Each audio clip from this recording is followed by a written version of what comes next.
$2 a bag, right? I said, give me a deal, man. I need a deal, man. You know, I'm dressed in my Israelite garment, you know. I don't know him, he don't know me. It's okay. Went in the back, came out with a big old thing like this. So I had 5 bags for $10, right? 5 little bags, about this bag, this big, $10. He went in the back, got a big old container like this, full of Frank and myrrh. No, not Frank and myrrh, but Frank incense right here. And I still got a big bag left, right? So yeah, I'll give you this for $20. I'm like, $20, man, like this. That's the love of the Most High, man. But I asked and I received. You see what I'm saying? But I'm rolling. I'm like, okay, I need to have that. So that's what's needed. It might seem small to someone, but that's the blessing that you're gonna receive when you do what's right. You think about what's needed for this. Who thinks about what's needed for the truth? You have to, because it's very important to the Most High. What it says, she is more precious than rubies. And all the things that thou can desire are not to be compared unto her. Length of days is in her right hand, and in her left hand riches and honor. Her ways are ways of pleasantness, and all her paths are peace. She is a tree of life to them that lay hold upon her, and happy is everyone that retaineth her. You see? This is what we're working for. To reach this tree of life, which is everlasting life, y'all. It's already prepared. The tree of life is already planted. So it means that that tree of life that we see, that he put them flaming swords around, we took that up. Just like the comfort. That's why I say he's going to send another comfort. Even the Spirit of truth. We had a comfort. We had the Holy Spirit. But he said, I'm going to send you another comfort. That's why he's talking about another tree of life. Because the tree of life was planted. See, look, the tree of life was already there, right? It was there. Go back to Genesis. The tree of life was there. But we couldn't get to it. We can't get to it. But we're going to get to it, Most High will, if we follow what he says to do. Genesis 3 and 24.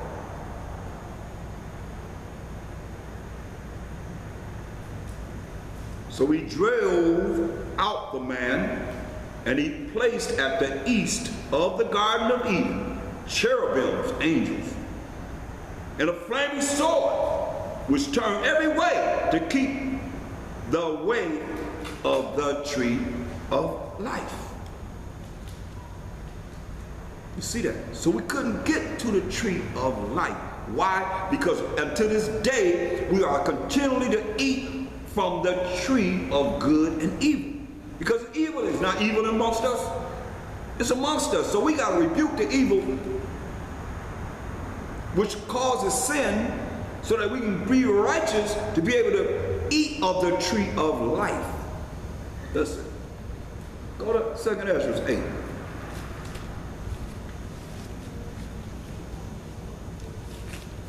It's there. It's there. It's just a matter of us operating in the spirit to know.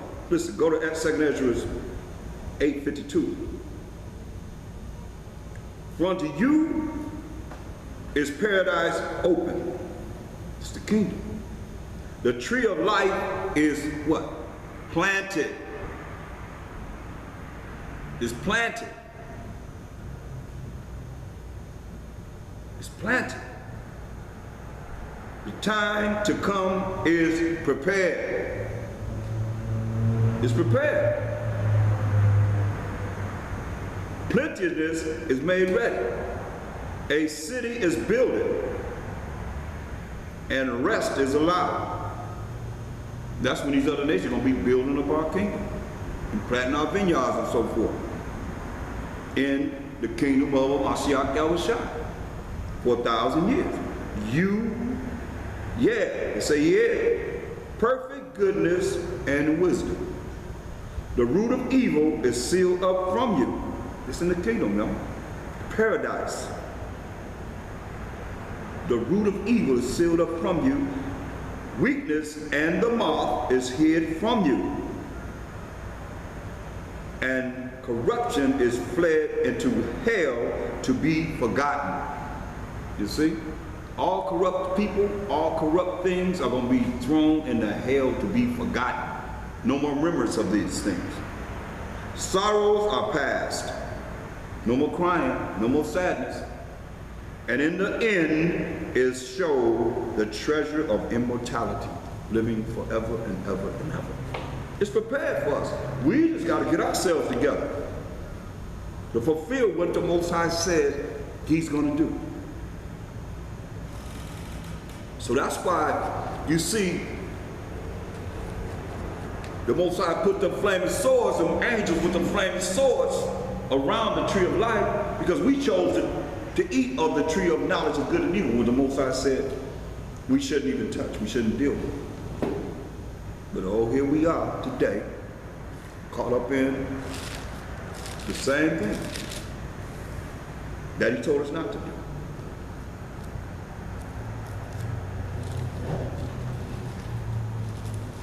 So look,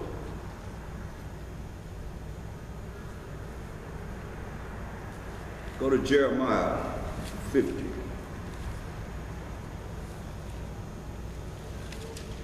Now Jeremiah 5. Jeremiah 5.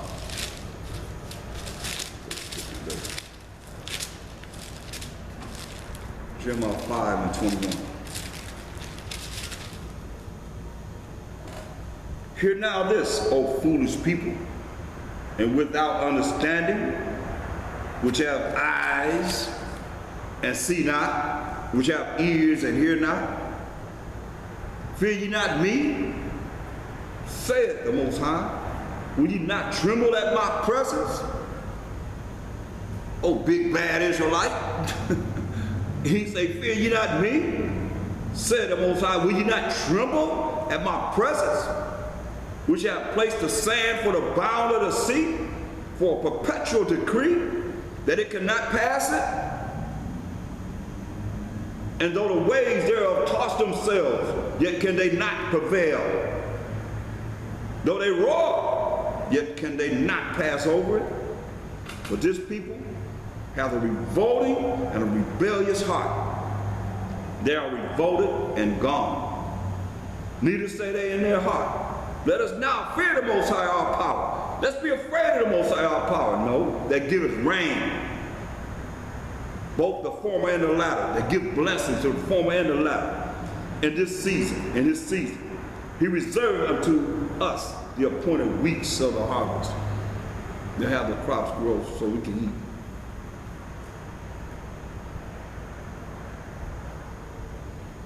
Your iniquities have turned away these things. You wonder why we're not blessed as we should be, or you're not blessed as you should be. Because your iniquities have turned away these things, and your sins have withholden good things from you. That's why you have no testimonies of how this is working for you. Some of you should have all kinds of testimonies of how this works for you. It should be working for you. You say you're praying to the Most High, so certain things should be happening to you. Your testimony should be, oh, this happened, this happened, this happened, this happened. Look how the Most High blessed me this way, that way, everywhere, shape or form. Even in little things. Come on, where is it at? That's why He said your iniquities have turned away these things, and your sins have withholden good things from you. For among my people are found wicked men. They lay wait, as he that setteth snares, said he set traps for men. This among our people, 12 tribes of Israel. They set a snares, traps. They set a trap. They catch men in their traps that they set up. As a cage is full of birds, so are their houses full of deceit, lies. Their houses full of lies. Full of lies.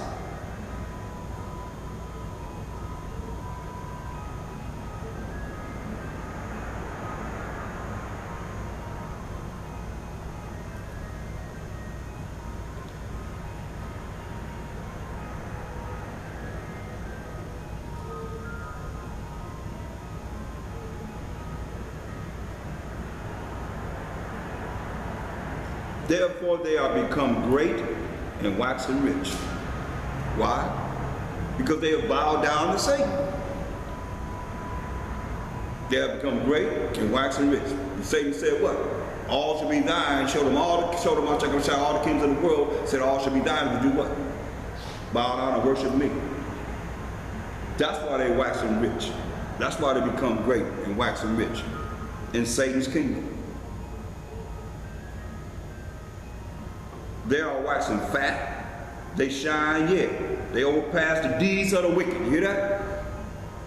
They overpass the deeds of the wicked. They judge not the cause. The cause of the fatherless, yet they prosper. And the right of the needy, do they not judge?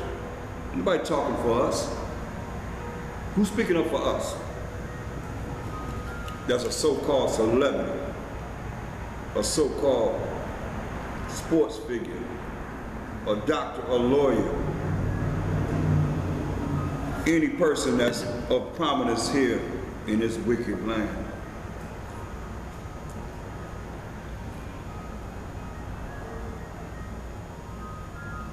Look at how many people are homeless in downtown LA, Skid Row.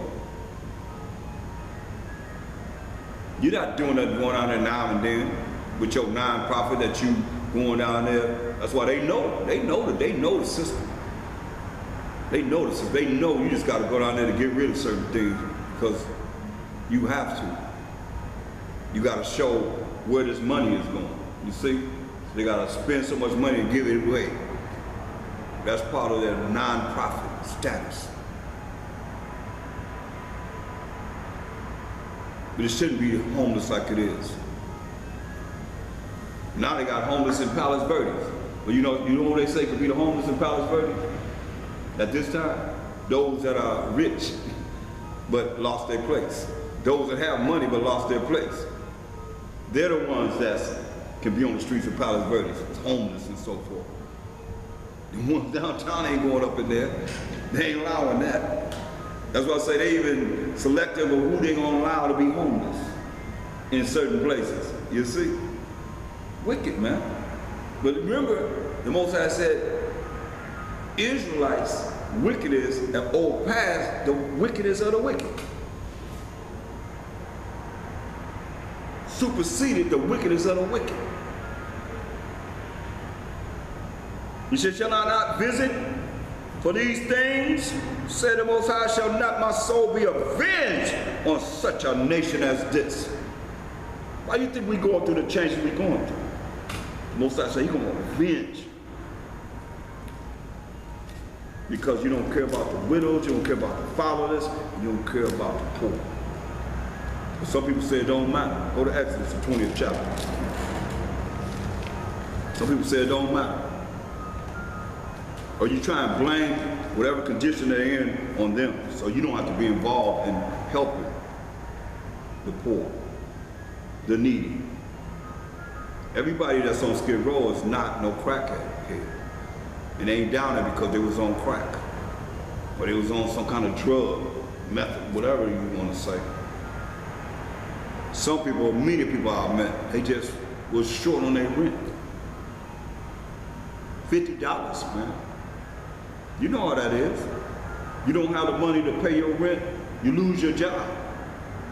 You living from paycheck to paycheck. A lot of you live from paycheck to paycheck now.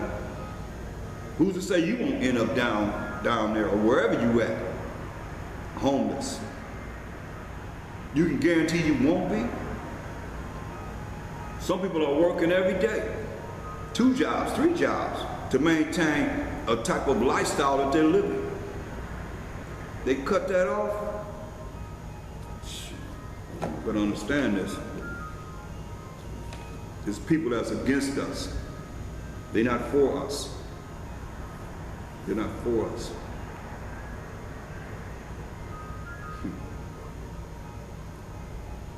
Let me, I was asked to share this with you.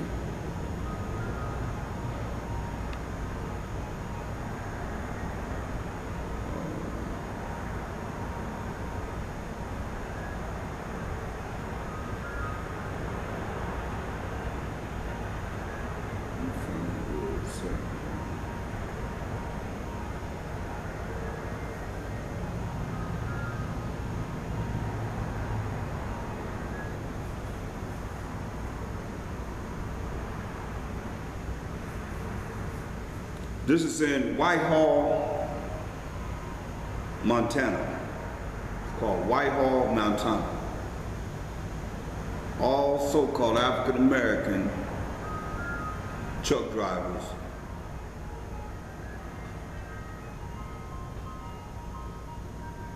that come to this facility, the facilities in Whitehall, Montana.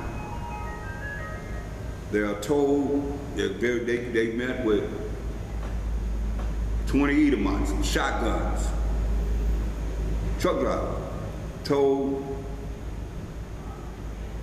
to take their load, whatever they have, take it off, and they're gonna send a truck to get that load, bring it to their facility, and bring the empty truck trailer back. They go back up and leave because they hate you, so-called African Americans.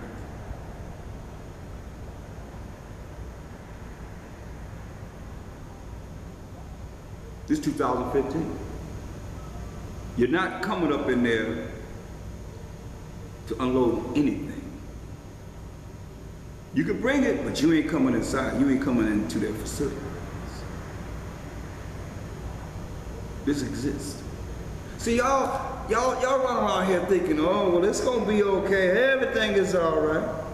Look,